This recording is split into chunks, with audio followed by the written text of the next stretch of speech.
La communauté portugaise à Champigny est très très importante. Hein. C'est la première communauté de Champigny. Mais on ne le voit pas. Non. Also es ist so, also das wurde jetzt nochmal genauer erklärt, also da gibt es ist eine Durchmischung. Also es gibt viele Häuser noch aus dem Jahr 1960 und dann sind die Häuser dazugekommen, die Portugiesen gebaut haben. Also war wohl die erste Assoziation, dass das jetzt nicht so ein portugiesisch geprägter Baustil ist. Aber ansonsten ist das wirklich ganz stark geprägt von den Portugiesen. Es gibt auch einen Supermarkt, einen portugiesischen Supermarkt. Und das ist wirklich eine Gegend, wo es halt eben sehr viele Portugiesen gibt. Und das ist die bedeutendste portugiesische Gemeinde in Champigny de la France. On le voit quand l'équipe du Portugal joue, il y a les drapeaux portugais qui sortent à la fin. Also man sieht es dann, wenn die portugiesische Fußballmannschaft spielt, denn dann wird die portugiesische Fahne. C'est le seul moment. L'émigration. Exactement. Mais j'ai bien compris Toujours discret. que je raconte des bêtises là. C'est la communauté la plus importante de la France. De la France. De la ville. De la ville. Si, c'est la communauté la plus Oui, je parle de la communauté portugaise. Donc, on peut dire que la communauté Je portugaise... crois qu'elle arrive à égalité avec la communauté algérienne. D'accord. Je crois que c'est... De la France. Ouais. Pas que je raconte des bêtises.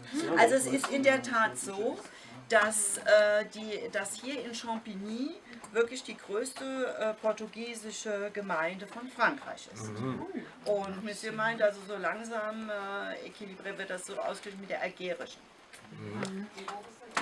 Bevölkerungsanteil der portugiesischstämmigen Menschen in Frankreich? Also Oui, quel est le taux en pourcentage des Portugais à Champigny par rapport On n'a pas le droit aux statistiques. On n'a pas le droit aux statistiques. On n'est pas sur une communauté, une politique communautaire. On estime que tous les citoyens sont français et égaux. Mais on n'a pas le droit. Also ich weiß nicht, ob das da letztens auch schon Thema war, da bei der Vorbereitungsveranstaltung. Also es ist ja so, dass Frankreich nicht das Recht hat, Daten zu erheben über die Ausländer. Die dürfen keine Daten erheben. Also es gibt ja sowas wie, da haben auch das Statistische Bundesamt, aber die erheben keine Daten über Ausländer. Das dürfen die nicht. Staatsbürger, wenn die Portugiesen französische Staatsbürger geworden oder haben die ihre Staatsangehörigkeit behalten? Est-ce que les Portugais ont la nationalité française? Oui, beaucoup. Les générations d'aujourd'hui. Oui et non, pas français, toujours. Pas tous, hein, mais beaucoup. Voilà, Ja, beaucoup, nein. mais Mais disons oui. on a le droit du sol en France. Pardon? Nous avons le droit du sol, c'est-à-dire qu'un enfant qui est né là, normalement, il Oui, bénéficie automatiquement de la nationalité française. Also es ist in Frankreich so, es gibt das Bodenrecht sozusagen, also die Kinder, die hier in Frankreich geboren werden, die sind dann automatisch Franzosen. Ja. Aber das war letztes Mal auch schon Thema, dass keine Daten erhoben werden. Ne? C'est dans l'air du Mais c'est une population qui est, je veux dire, invisible parce qu'elle ressemble à monsieur et madame tout le monde. Ils sont déjà européens, Ouais, donc physiquement vous allez rencontrer peut-être des Portugais. Il n'a pas la nationalité française. Non, il a la carte Typiquement, je veux dire, nord-africain ou africain ou asiatique.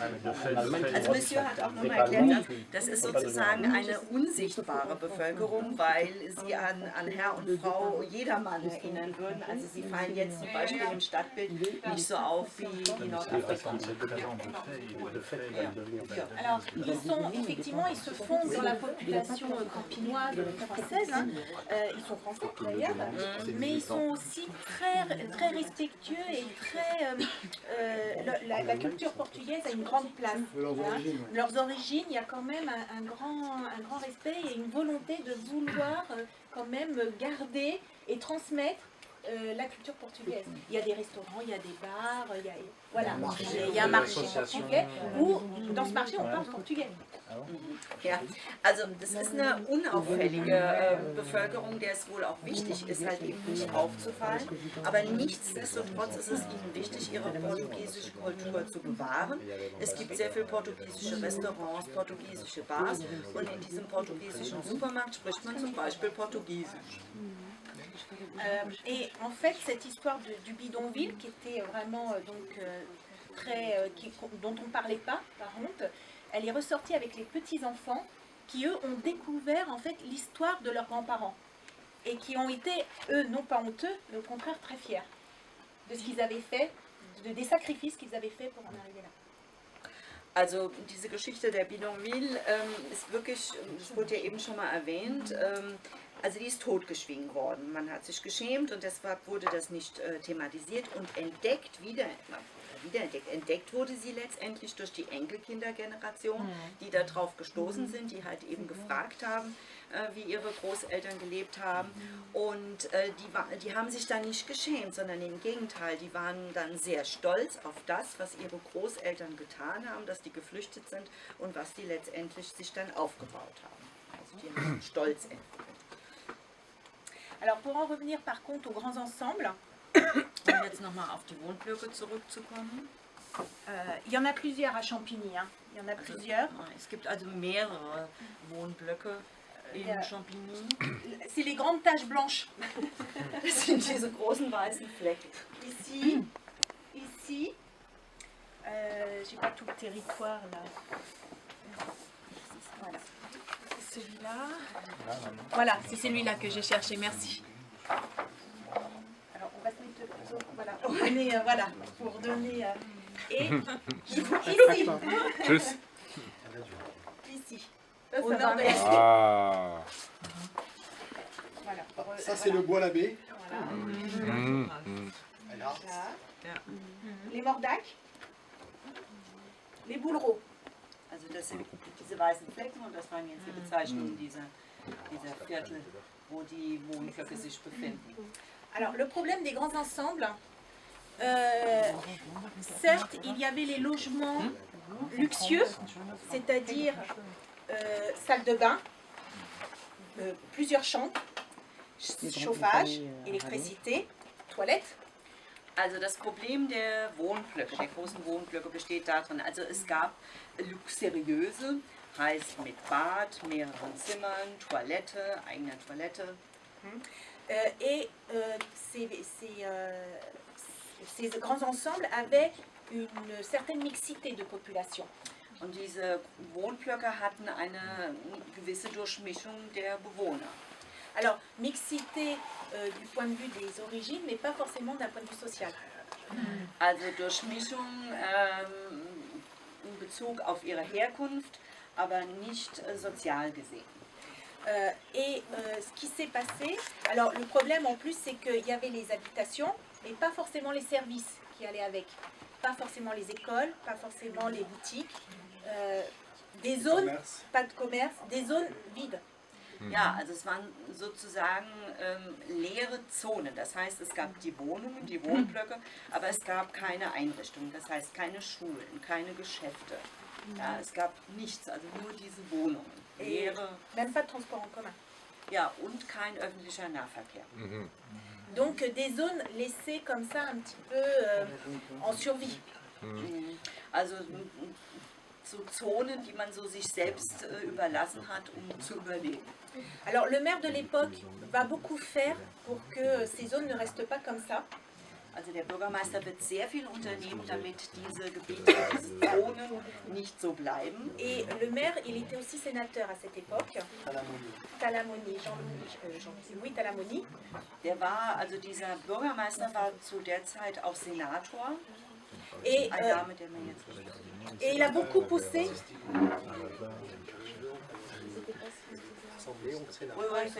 Voilà. Et il a beaucoup poussé pour que l'État prenne ses responsabilités et fasse les travaux nécessaires pour avoir les services.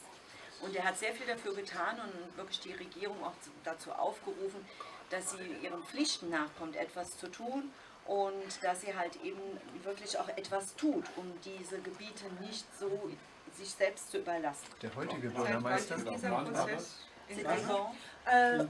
Dans les années 70 à peu près. 60-70. In den 70er Jahren, also in den 60er, 70er Jahren. Donc ça va quand même aboutir. Il va y avoir des écoles, il va y avoir des commerces. Le problème c'est que certaines personnes qui vont réussir à s'élever socialement vont vouloir partir de ces grands ensembles. Also es wurde durchaus was erreicht, das heißt es kamen Schulen hin, es kamen Geschäfte hin, aber dann in einem nächsten Schritt das Problem, das sich dann ergab, also den Leuten, denen es gelungen ist, höher zu steigen, die wollten dann dort nicht mehr bleiben, die haben dann zugesehen, dass sie von dort weggekommen sind. Et du coup, c'est les populations les plus pauvres hein, et les moins, celles qui sont aussi celles qui sont allées le moins à l'école, qui se retrouvent là.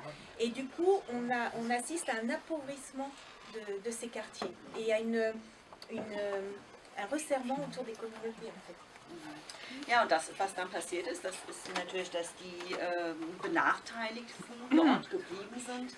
Auch diejenigen mit dem geringsten Bildungsabschluss, also wir würden sagen bildungsferne Schichten. Und was sich dann ergeben hat, ist dann natürlich sich so ein Zusammenschweißen auf diese Gemeinschaft. Mal eine kurze Frage. Die Häuser waren im Besitz der Stadt. Est-ce que les maisons, les grands ensembles étaient la propriété de la ville? Alors non, c'était surtout Paris et le département du Val-de-Marne. Also hauptsächlich Paris und Val-de-Marne. Aber also schon als im Besitz dieser Städte, aber nicht von Champagne. Und waren die Bewohner Mieter oder Eigentümer? Et est-ce que les habitants étaient des propriétaires ou des locataires? Mieter. Nochmal eine Frage, wenn man nochmal ein paar Schritte zurückgeht. Dann hieß es ja, der Stadt Paris gehörte Teil und dann wurde ausgewiesen, dass da diese Grands Ensemble entstehen können. Wie kann aber in einem Bereich, der eigentlich nicht zu meinem Hoheitsbereich gehört, ich bestimmen, dass dort was gebaut wird, wenn die Gemeinde, der es eigentlich zugeordnet ist, ob ihr jetzt der Grund und Boden gehört, nicht einverstanden ist? Hätte die Gemeinde Champigny-sur-Marne sagen können, on ne veut pas des grands immeubles? Ouais. La question était la suivante. Comment est-ce que là se peut que Paris ou Val-de-Marne oblige Champigny de construire ces grands ensembles? C'est-à-dire, Madame a précisé les choses, bon d'accord, le terrain appartenait à Paris ou à Val-de-Marne, mais comment est-ce qu'ils peuvent dire, ben voilà, maintenant on va y construire les grands ensembles, même si Champigny... Parce que Paris décide, enfin parce que l'État décide, l'État peut tout se permettre, grosso modo, surtout que, alors partout, hein, pas que à Champigny, partout, mais après la guerre, ils avaient gelé des terrains à Champigny pour des grands travaux d'infrastructures routiers. Sauf que ces travaux, ils sont encore en train d'être réfléchis encore aujourd'hui. Also es ist so, also grundsätzlich ist es so, grundsätzlich ist es so, der Staat entscheidet. Und der Staat kann entscheiden. Und wenn er das will, dann macht er das auch. Und es war ursprünglich so vorgesehen, also dass diese Gebiete, die waren vorgesehen für die Infrastruktur, um halt eben also auch Verkehrsinfrastruktur. Und das ist etwas, was immer noch im Gange ist und was immer noch besprochen wird. Ja, aber das ist auch eine sozialpolitische für die Leute. Sie müssen wohnen und arbeiten. Sie haben so fait des constructions pas loin des lieux de travail aussi. Naja, also das war jetzt ja auch im Sinne der Bevölkerung, dass man halt eben Wohnungen errichten wollte, die nicht weit von der Arbeit entfernt sind. Donc l'État décide. Aujourd'hui, c'est vrai que c'est un peu différent. On voit avec l'aéroport, par exemple, de Notre-Dame-des-Landes, je ne sais pas si en Allemagne on en a entendu parler, mais la population a refusé l'implantation d'un aéroport qui était voulu par l'État. Also es ist so, dass grundsätzlich der Staat entscheidet. Also es hat sich ein bisschen was geändert. Ich weiß nicht, ob Sie davon gehört haben, in Deutschland, es geht um den Flughafen Notre-Dame-des-Landes. Da ist jetzt wirklich das erste Mal passiert, dass die Bevölkerung sich dagegen wehrt und diese Konstruktion dieses Flughafens nicht möchte. Alors, mais de dire non, ça a pris 30 ans. Quoi. Ça a pris 30 ans, oui, voilà. Qu'est-ce qui a pris 30 ans? Le fait de refuser le projet. C'est sur le long terme. Ouais. Also man muss aber sagen, dass das Ganze lange gedauert hat. Es hat also 30 Jahre gedauert, das zurückzuweisen, also diese Errichtung dieses Flughafens. Alors la décision prise dans les années 60 et 70, c'était pas Paris comme communauté, mais c'était Paris comme Berlin. C'était Paris, c'était l'État, le gouvernement. Voilà. Also es wurde jetzt gesagt, also diese Entscheidung, die damals getroffen wurde in den 60er Jahren, dann war das jetzt nicht also Paris als Stadt, sondern halt eben wirklich Paris als Stadt, also so wie bei uns Berlin dann halt. Und heute die administrativ-politische, la décentralisation en 82. Alors, c'est ce que j'allais dire. En fait, aujourd'hui, les collectivités, les villes, les départements et les régions ont des pouvoirs propres, plus, ouais, voilà. Et donc, ils ont des outils qui leur permettent plus de se confronter à l'État. Et avant, c'était que Paris qui décidait pour Bordeaux, qui décidait pour... Ils ont décentralisé. Also vorher war das wirklich so, Paris war Paris hat entschieden. Und dann gab es eine Gebietsstrukturreform in den 80er Jahren und seitdem haben die Kommunen, die Städte halt eben mehr Rechte. Und auch mehr Möglichkeiten zu intervenieren. Mais les régions en France, elles n'ont pas autant de pouvoir que les Landes. Ça c'est clair. Aber Monsieur sagt nochmal, also diese Regionen in Frankreich haben bei weitem nicht die Macht und den Einfluss, den die Länder in Deutschland haben, die Bundesländer.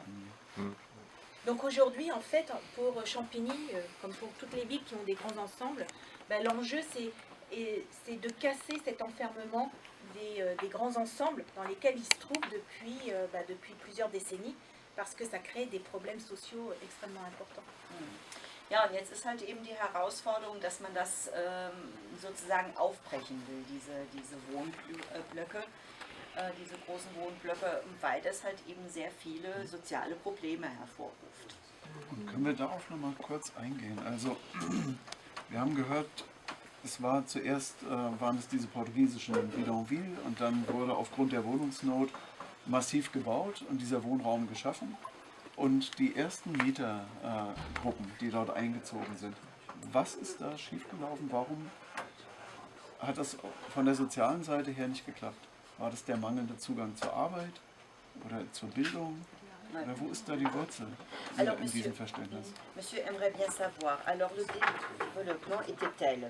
Il y avait les bidonvilles, après on a construit les grands ensembles et les premiers habitants étaient les Portugais. Certains, et pas que. Ouais, also es waren nicht nur Portugais, sondern auch andere. Oui, mais les premiers locataires, quel était le problème? Pourquoi cela n'a pas fonctionné?